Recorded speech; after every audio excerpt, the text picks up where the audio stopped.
in America. So we're going to try as much as possible to not take up a lot of your time. Of course, you who's listening to the show, you're the most important guest. And throughout the show, we're going to be hearing from you. What are your thoughts on crime in Nigeria? I'm sure you have a lot to say. What are the biggest crimes in the country, in your opinion? What crimes are affecting your life? How is police handling those crimes, in your opinion? What do you think are the root causes of police's challenges in Nigeria? And how can policing be improved? Now, let me ask a foundational question, Mr. Makri.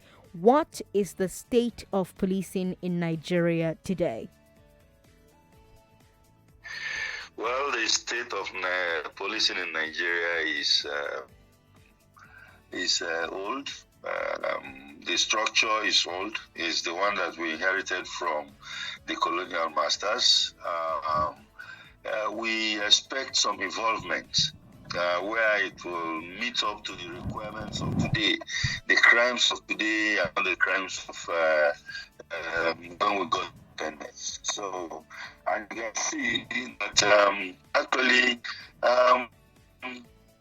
crimes do evolve, and if the police system is not evolving along with it, then it becomes a problem. In 1960, we don't have anything like cyber crimes. And right now, we have cyber crimes. That means that the police should have people who are versed in computers, internet usage, and to pursue that kind of crime. And so it is. So I am happy that the present IG is a forward-looking person. From it, I don't know the full outcome of the meeting of today, but at least we've been suggesting, recommending a lot of things, and I hope that he's going to leverage on those things in making the police a better organization.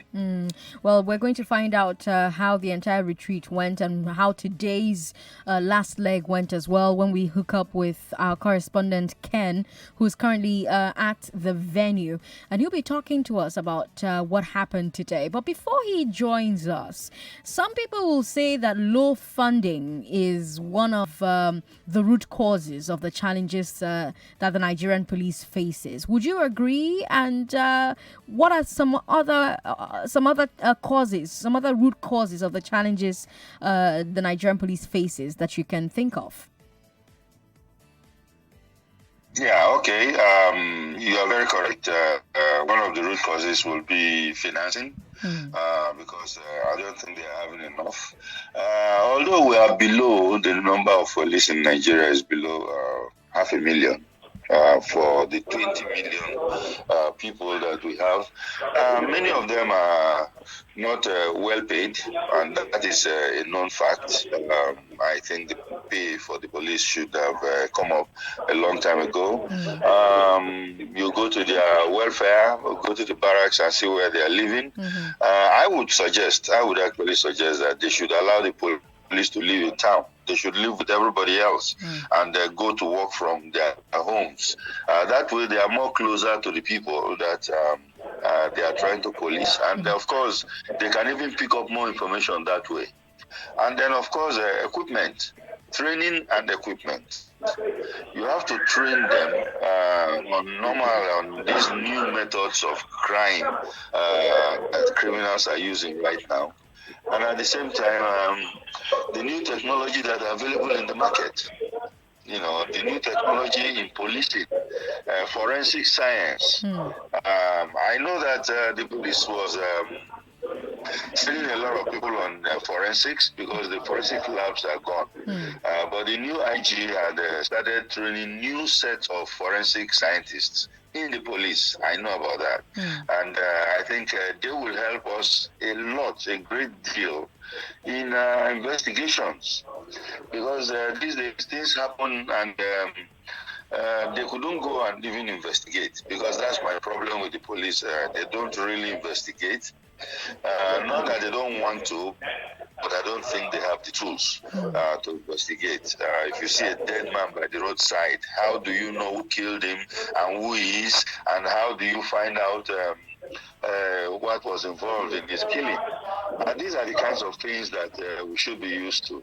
And you know, when you train people to know all these things, they provide a better police. And then, of course, like I said, structure.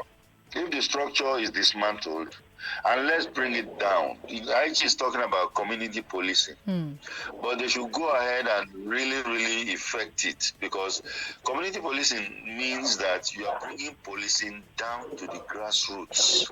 You know, the people that are supposed to be policed and who are policing. Because one thing we have to understand in this country is that police, everybody is a police. Everybody, you know, we police our environment. And then it's not allowing the police to be running around trying to look for answers, but for the people themselves to, you know, police what is going on. If you see a crime, you say something. You don't see something and then keep quiet and then say, oh, the police will take care of it, or, you know. And then, of course, another issue which bothers me a lot is if a crime is being committed and you see a policeman passing by, you know, he does not intervene. He does not go and check what is going on. You see people having a traffic issue, two of them are fighting, and you are a policeman, you are passing by, you don't, because he will tell you, oh, I'm not posted to that place, you know. So we have to change the orientation of police people in tackling the crime, or should I say, to make society safe for everybody. All right, let's connect now with Ken. Ken, how are you? Thank you so much for joining us on Hard Facts. Sandra, I'm fine. Yeah, so let's talk about the final day of the 3-day retreat. What happened today, Ken? Yeah, it has been filled with a series of lectures from John Momo, from some notable police scholars who are also among the Nigerian police force. The idea behind this whole retreat is to energize, to give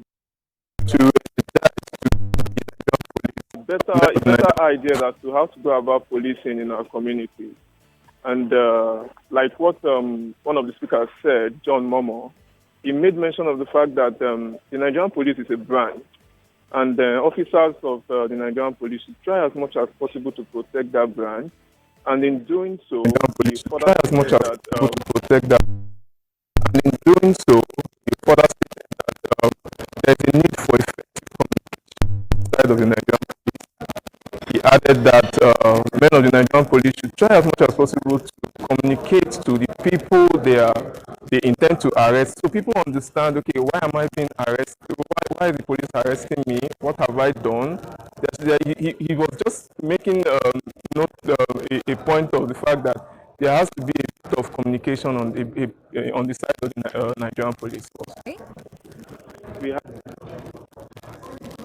speakers, and the event wrapped on the note where the police has to treat itself like a brand. Yes,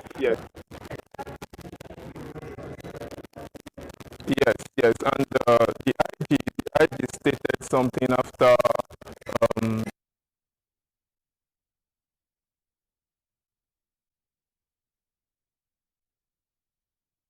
a lot of plans have been put in place to make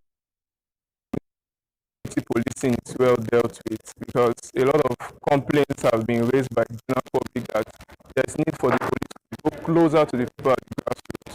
So the IG, in addressing that, he stated that the plans have been put in place, that a lot of committees have been set up by the Nigerian government to better enforce or to better bring the police closer to the people, so people know the policemen who are working in their communities.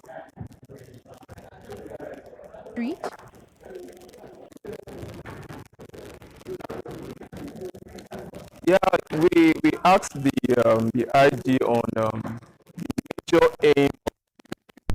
How would the retreat, the conference, how would it impact on the lives of ordinary Nigerians on the street? And the IG, one of the notable things he said was that after this, the conference we ended today, that Nigerians should expect an improved service delivery on the side of the Nigerian police. He stated he also called on the Nigerian police force to stop the harassment of citizens, that the watchword should be go after criminals and not go after abiding citizens on the streets. Retreat ended at 4. Yeah, I spoke to the Commissioner of Katsina State. Okay. I also spoke to the Commissioner of State. Anambra I also spoke to the Commissioner of Anambra State. Energy in them, they are going back to their commands, their various commands. Energy in them. A lot of them stated that their various commands. A lot of them stated that they are going to make sure that all they have learned during this conference, they are going to channel it down to the men of the police that are under them, to make sure that the various knowledge they've gotten here is not just left with them, but is also passed down to their subordinates.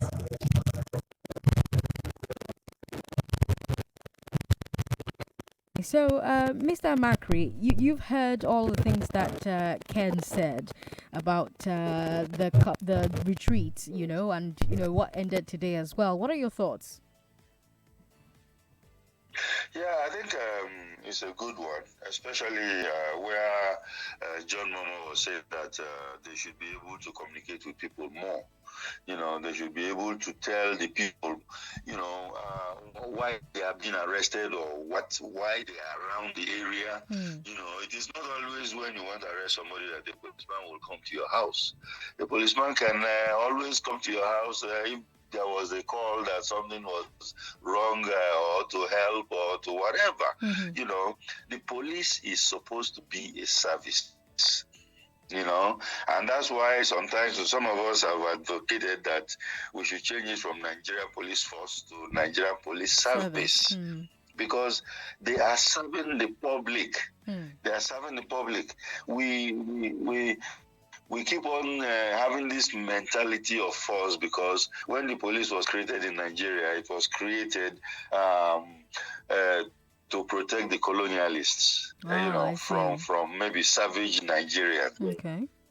So they use their force to deal with you. They don't work for you. And of course, after independence, we've had this situation where the police is still like serving a different master now, who are the Nigerian politicians, instead of serving the people. And that is a big one. Because immediately we change that psyche in the police officer that it's a service, you are here to serve people. You are not going to hide somewhere and wait for me to enter one way. Then you jump in front of my car and say that, oh, yeah, park because I've caught you today. If you see me doing a one way, you can stop me and say, excuse me, sir, you are on the one way. Turn around and go and follow the right way, right? That's the way it should be. It's not an enemy situation where we are always looking out for who to catch or who to jail or who to deal with, and that's another language, dealing with, So they should not, they should move away from that. And I think I'm I'm really, really very proud of the IG. He's brought out all these new innovations and trying to make the police a better force. And I think that should be a good way to go. The official brief of the retreat talks about, quote, prevailing and emerging crimes, end of quote.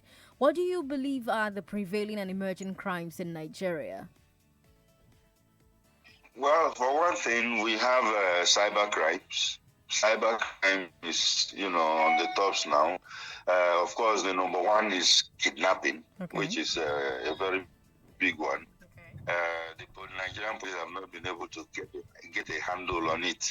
They've been trying here and there, arrest some people, at least when they put their mind to it, they could even catch some of the kidnappers. But we want it to be a systematic thing. The way they are pursuing it now, I don't think we're going to eliminate it or decimate it. We are just picking on the ones that we can catch and then allow others to go ahead and do what they have to do.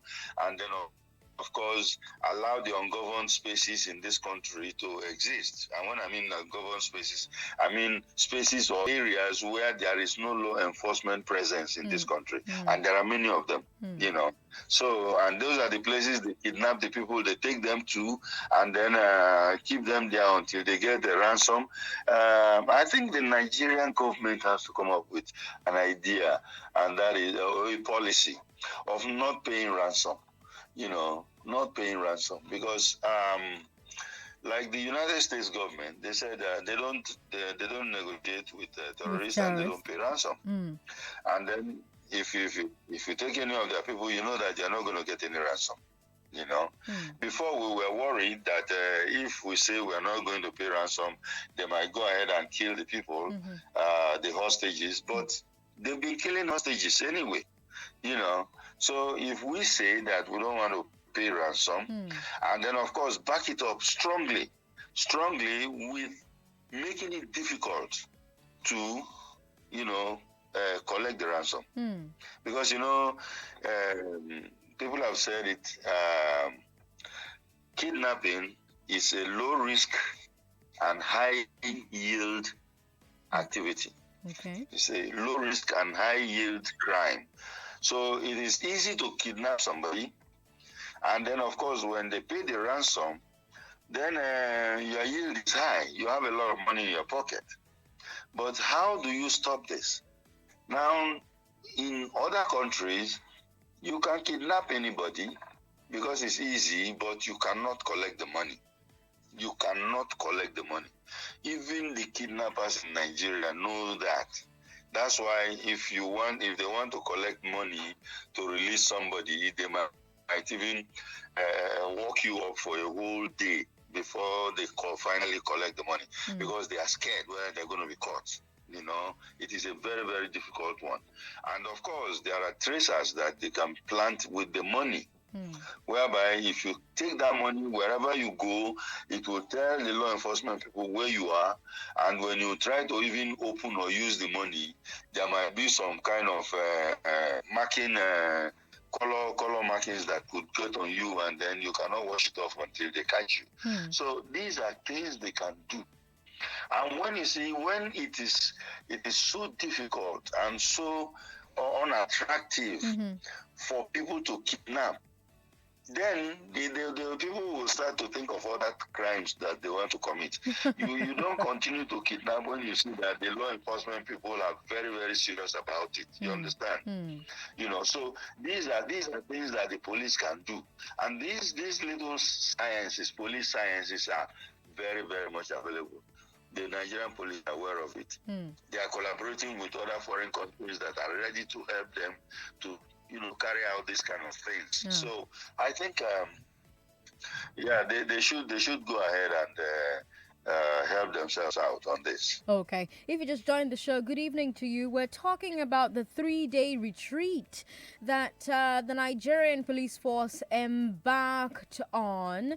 Today was the final day of that retreat for senior police officers. It wrapped up at 4 o'clock today. We had our correspondent Ken tell us about what happened today and some of the highlights of today's event. And according to the Office of the Inspector General of Police, the goal of the retreat is to equip the police with new approaches and guidelines and tools to effectively address prevailing and emerging crimes in the country. And helping us make sense of all of this is a former deputy director of the State Security Service, Dennis Amakri. He's on the show with us today. He's also a security expert. We'll take a quick break. We'll come back. We'll continue this conversation, so do not go away. Hard Facts. We'll be right back.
Welcome back to Hard Facts.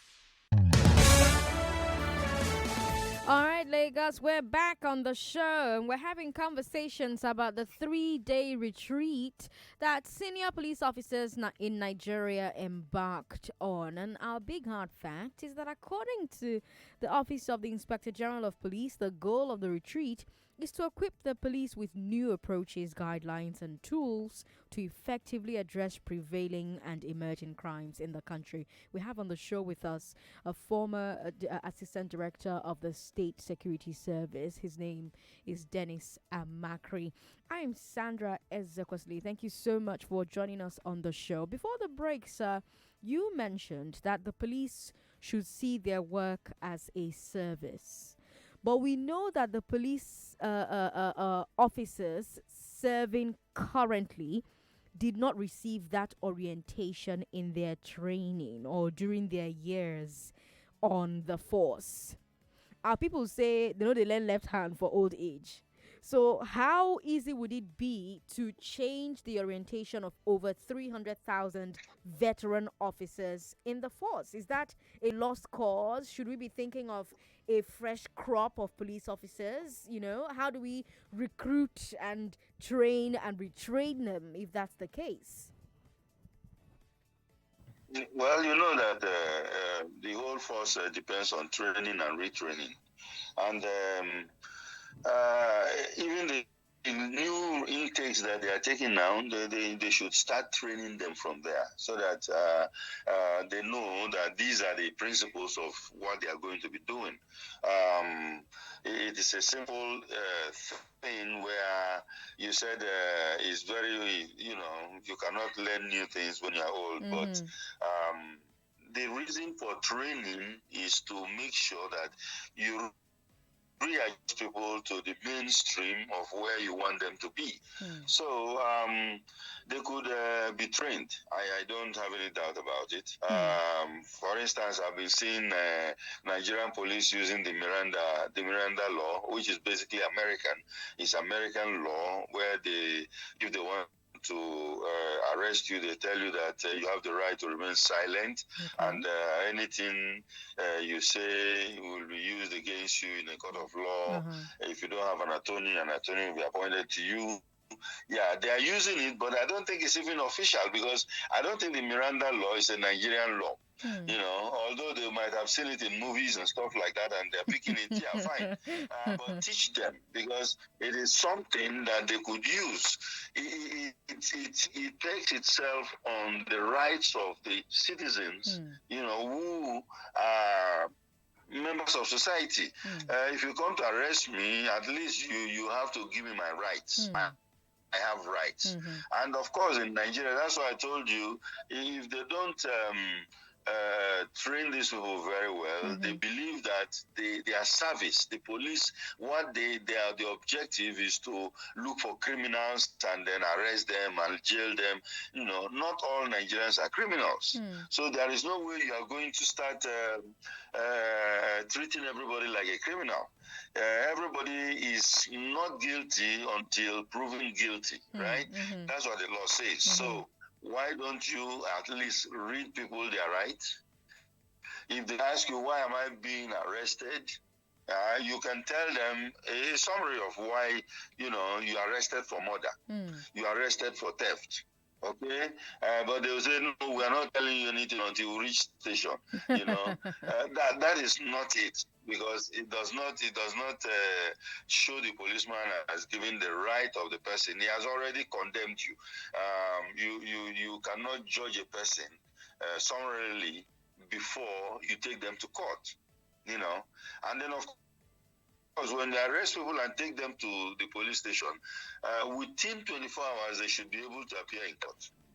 And that is, the Nigerian police have not been able to do that because they have not investigated. They are too hasty. Somebody comes and reports that, there is a thief living near our house. The police need to investigate, make sure that they have all the facts about the man. So by the day they go to arrest him, they should be able to present him before a judge in 24 hours. know. But this is not done, and you find out that you arrest people, you lock them up, and then you go to try to investigate, and it will take years, and sometimes even innocent people are jailed. You know, that is not policing. I think these are the things that they have to, work on, knock themselves back into.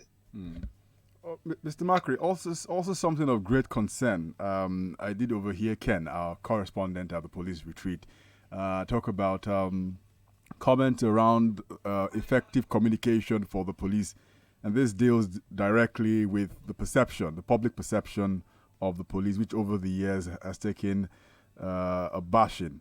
From the days of police is your friend to what I'm hearing now is rethinking out of the box for effective policing in the 21st century. You think the police are doing a good enough job in changing public perception on how people can view them as their next door neighbors or their best friends? You know, I said it earlier that they should not be putting policemen in barracks.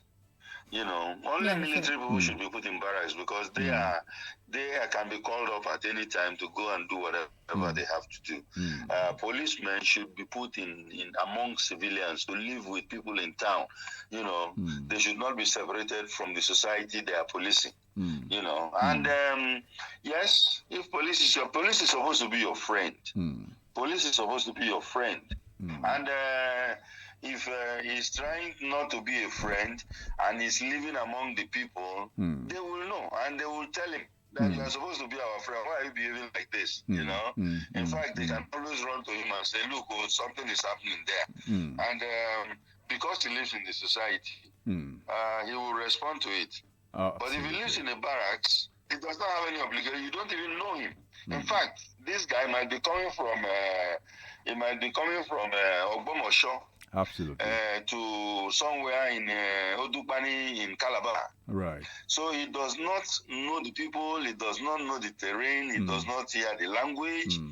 He does not know their morals. So he's not properly adjusted to it, and that's why we're talking about, state police. Absolutely. And at the same time, community policing. Because you have to realize that crime is being committed locally. Absolutely. Crime is committed around the area. The criminal lives around the area.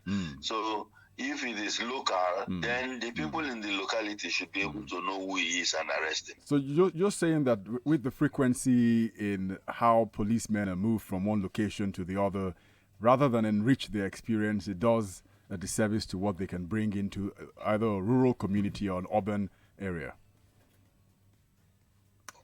Yes, it is a situation where you don't actually understand. It might enrich your experience in knowing the country. Because when I was in the service, I was posted to places like Taraba State I've never been to before, and it makes me to come to learn more about the people living around that area. But when you want to police, you need to have an in-depth understanding of what is going on, and you need to have the support of the people that are in that area, because they are the ones that are going to give you most of the information that you're going to use. Policemen are not magicians. When police people go out and bust a crime, most of the time they work on intelligence and information given to them by the public.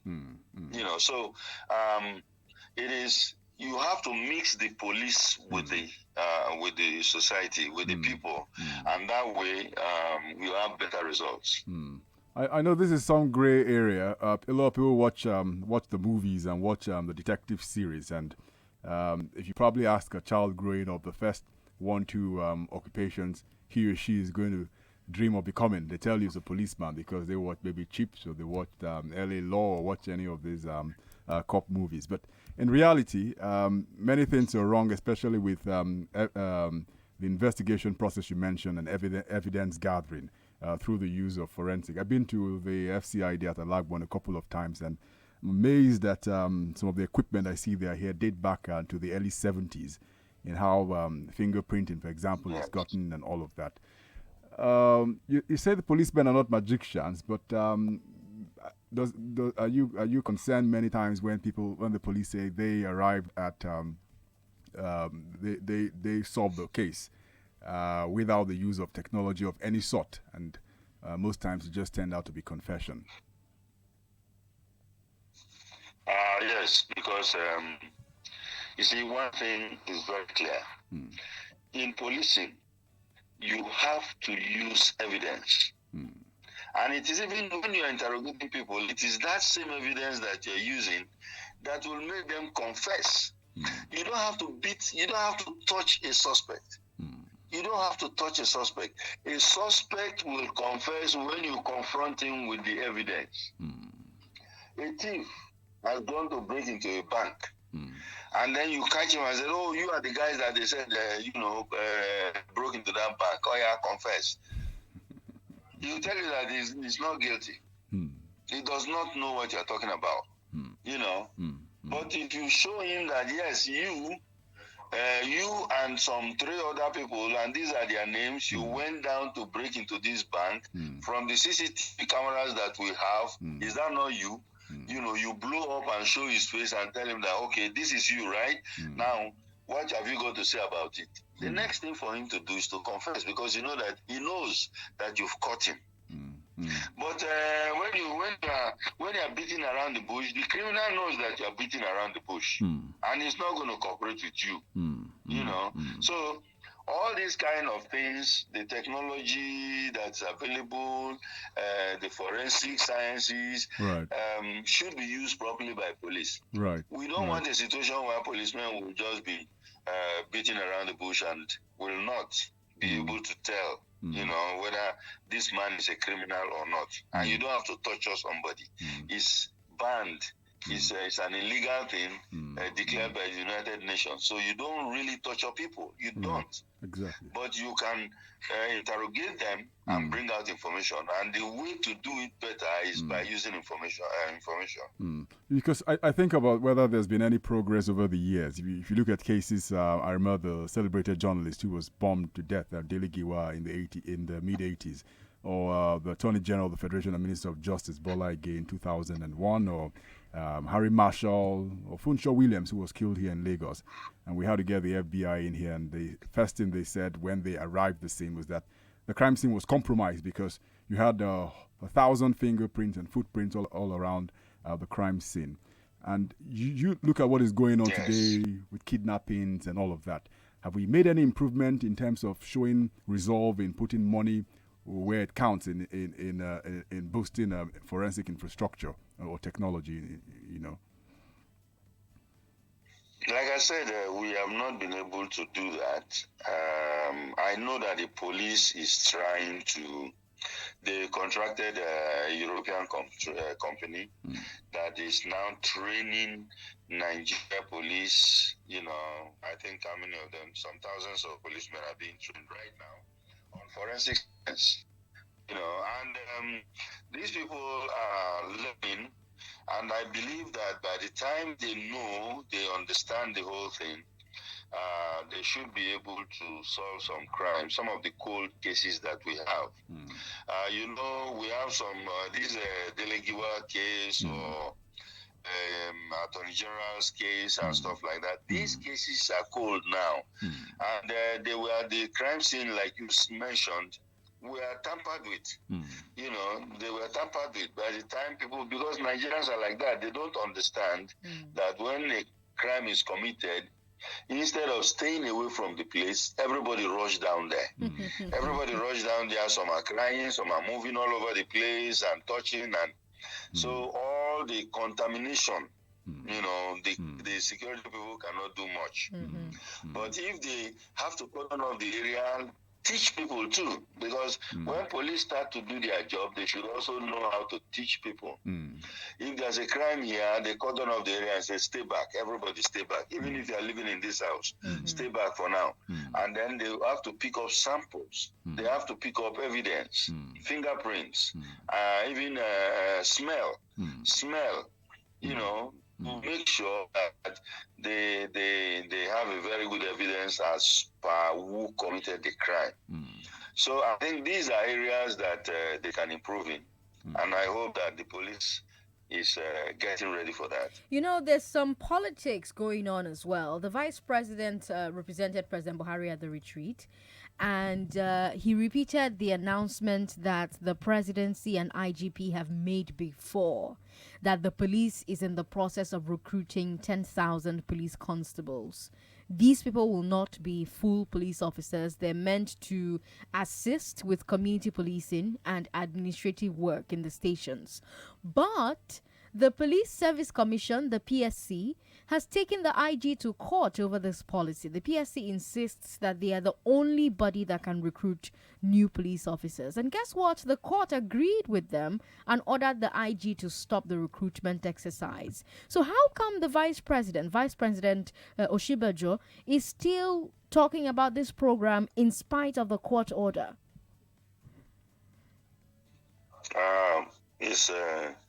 It's quite unfortunate. I don't know whether we're playing politics with this or not. Are you with me? Yes, go ahead. Are you with me? Would you go ahead? Okay. Because when you look at it now, there is the PSC and then, of course, the IG of police. The PSC is supposed to be the regulatory arm of the police, and then, of course, they are responsible for hiring officers of the police, not the lower ranks. You know, that's how it has been, where from ASP upwards, they are supposed to, hire them, promote them, and all their benefits and stuff like that, retire them. That's their work, the PSC does, not the other ranks. The other ranks are handled by the police, the police itself, commissioners, and then the IG. Now, when the Police Service Commission is trying to also do that, what the police is supposed to do, that is by trying to be interested in recruiting the other ranks, then you have this face-off that we have. When the thing started, later they said, okay, the presidency called them to settle the rift. And when they went to the presidential villa to talk about it, the end of the meeting was that they should go and solve it themselves. Now that's why the thing is lingering until today. It is very unfortunate because the head of the PSC is a retired Inspector General of Police, and I think these muscle flexing and power face-off is not very good for the police at this time.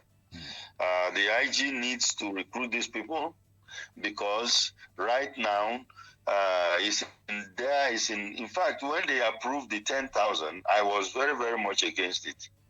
I was suggesting that because the police was not enough to police the whole country, they should double their numbers. But the IG came out and he went to ask for 10,000, which I don't think is good enough, but maybe he's taking it step by step because he might feel that... So you think we need more? You think we need more than 10,000? Oh, yes, definitely. We have not even met the United Nations requirement on policing, And right now, if you do the ratio, for less than 400,000 police people, policing 20 million, that is nothing. That's why you have a lot of ungoverned spaces, where there are all kinds of places where the police cannot reach out to. And then those areas are taken over by criminals. So we need more policemen. Not even the 10,000 is just a drop in the ocean.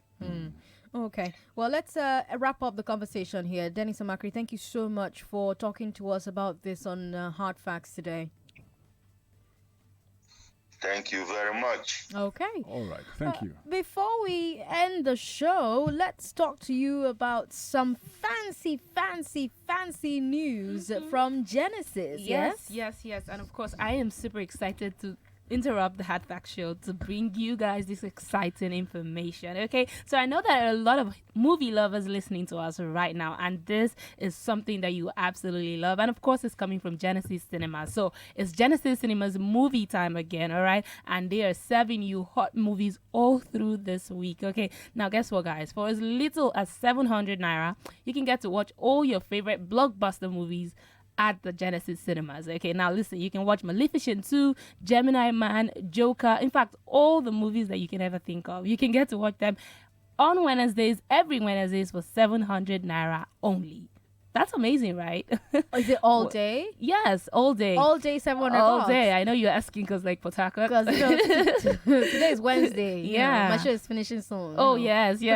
So you see, there's no time restricting it, and it's not particular Wednesday, like it's every Wednesday. So you can go to any of the Genesis cinemas around you, the one at Palms Mall, the one at Shongotado Novari Mall, and of course the one at Maryland Mall. Anyone closest to you, go there every Wednesday and get to watch all your favorite movies for just 700 naira. Now this is because Genesis absolutely loves you. Okay.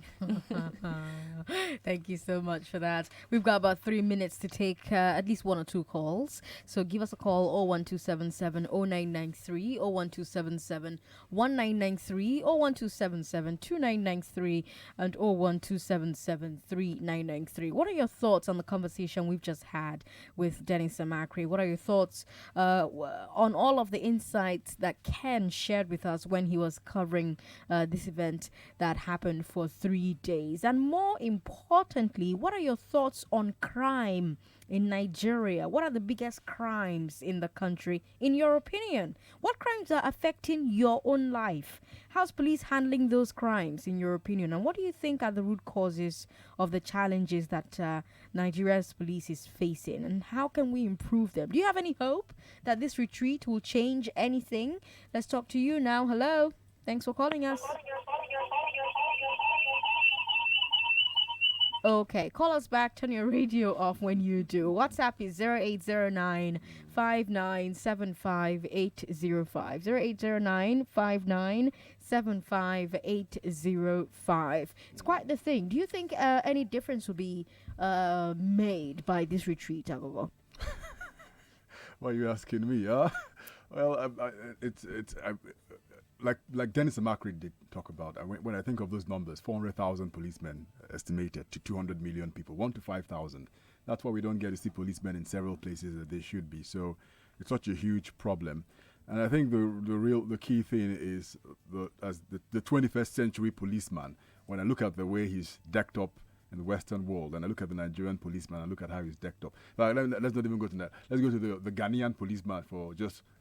And they have their issues as well. I mean, the people are complaining that things are getting worse and worse with the police. But when you look at the average Nigerian policeman and you look at the average Ghanaian policeman or any of there's just a huge difference in the way the outlook is. But I like something he said about the fact that policemen stay in the barracks.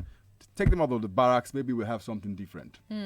Well, that's why we wrap up the show today. Coming up is Conversations with Rufai on the other side of 6 o'clock. Immediately after the news, you get to talk to Rufai about all of the things that are on your heart and you need to unburden. That's what Rufai is here to do every Monday and Tuesday at 6:15. Today's a special day, so enjoy it. We are back on.